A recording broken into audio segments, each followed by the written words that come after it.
Berita pertama, Sandy Walsh. Saya yakin Indonesia bisa ke Piala Dunia 2026. Kami ingin membuat sejarah. Jika kami berhasil, kami akan menjadi legenda hidup. Maju terus Garudaku, maju terus Sintayong. Berita kedua, inilah alasan Yaakob Sayuri batal gabung ke Timnas Indonesia. Mari kita doakan semoga Timnas Senior bisa membuat sejarah di kualifikasi Piala Dunia.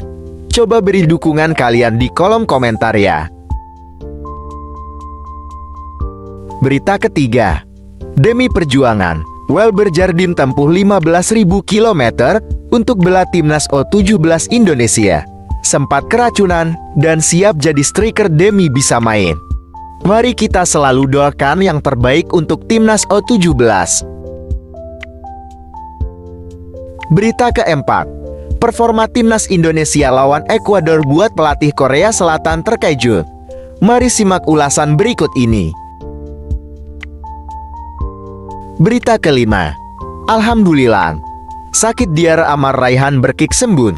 Peluang bela Timnas U17 Indonesia di laga kontra Panama kian terbuka.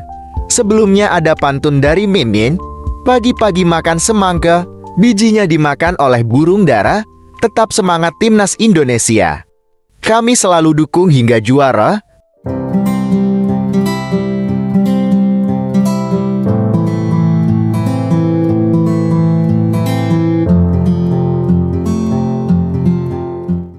Berita pertama, Sandy Walsh. Saya yakin Indonesia bisa ke Piala Dunia 2026. Kami ingin membuat sejarah. Jika kami berhasil, kami akan menjadi legenda hidup.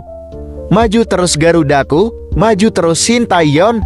Bek Timnas Indonesia, Sandy Walsh, memberikan kritikan terkait pembinaan sepak bola usia muda di tanah air.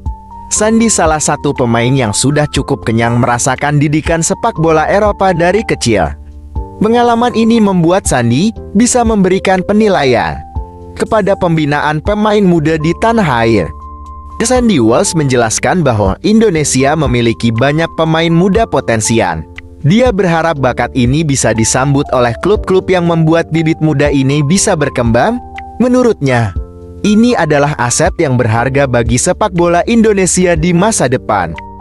Saya hanya berharap bahwa klub sepak bola memikirkan para pemain sepak bola muda, karena saya percaya ada banyak bakat di Indonesia, kata Sandy Walsh. Berita kedua, inilah alasan Yaakob Sayuri batal gabung ke Timnas Indonesia. Mari kita doakan semoga Timnas Senior bisa membuat sejarah di kualifikasi Piala Dunia. Coba beri dukungan kalian di kolom komentar ya. Yaakob Sayuri dipastikan batal bergabung dengan skuad Timnas Indonesia yang akan memulai perjuangan di kualifikasi Piala Dunia Zona Asia. Lantaran Yaakob Sayuri akan menggelar pernikahannya pada Jumat 17 November. Hal tersebut diungkapkan oleh Ketua Badan Tim Nasional, Sumarji. Sebelumnya, asisten pelatih Timnas Indonesia, Nova Arianto, sudah mengonfirmasi bahwa Yaakob Sayuri tidak jadi membela Timnas Indonesia. Seperti diketahui, Timnas Indonesia melawan Irak pada hari Kamis 16 November. Dilanjutkan berjumpa Filipina pada hari Selasa 21 November. Berita ketiga, demi perjuangan, Welber Jardim tempuh 15.000 km untuk bela Timnas U17 Indonesia. Sempat keracunan dan siap jadi striker demi bisa main. Mari kita selalu doakan yang terbaik untuk Timnas U17. Bek Timnas Indonesia, Welber Jardim, bicara tentang ambisinya untuk bisa bermain di Piala Dunia. Menariknya, saat tiba di Indonesia, dia membutuhkan waktu untuk beradaptasi. Bahkan, dia sempat sakit perut karena makanan Indonesia terlalu pedas. Namun, perlahan dia sudah nyaman dan mulai menyesuaikan dengan kondisi yang ada. Terbang dari Brasil, Welber harus menempuh jarak hingga 15.000 km untuk bermain di Piala Dunia. Dia menegaskan bahwa hal tersebut sudah tidak jadi masalah. Menurutnya, ajang tersebut akan coba dimaksimalkan untuk menambah pengalaman. Dia menambahkan, demi membela skuad Garuda Asia. Dia siap berpindah posisi, bahkan saat pelatih Bima Sakti membutuhkan, Wal bersiap bermain di posisi striker. Berita keempat, performa timnas Indonesia lawan Ekuador buat pelatih Korea Selatan terkejut. Mari simak ulasan berikut ini. Pelatih timnas Korea Selatan, Byun Sung-hwan, mengaku terkejut dengan performa luar biasa timnas Indonesia yang mampu menahan imbang Ekuador di laga perdana Piala Dunia. Seperti diketahui, timnas Indonesia memang sukses menahan imbang 1-1 Ekuador dalam laga grup E. Ternyata hasil timnas Indonesia ini membuat juru taktik asal negeri ginseng terkejut. Hal ini karena tim asuhan Bima Sakti sebelumnya pernah menjalani laga uji coba melawan timnas Korea Selatan. Namun, saat Walber Jardim dan kawan-kawan menjalani pertandingan pertama di ajang 2 tahunan ini cukup mengejutkan, Byung Sung-hwan mengaku bahwa timnas Indonesia tampil luar biasa. Berita kelima, alhamdulillah, sakit Diar Amar Raihan berkick sembuh.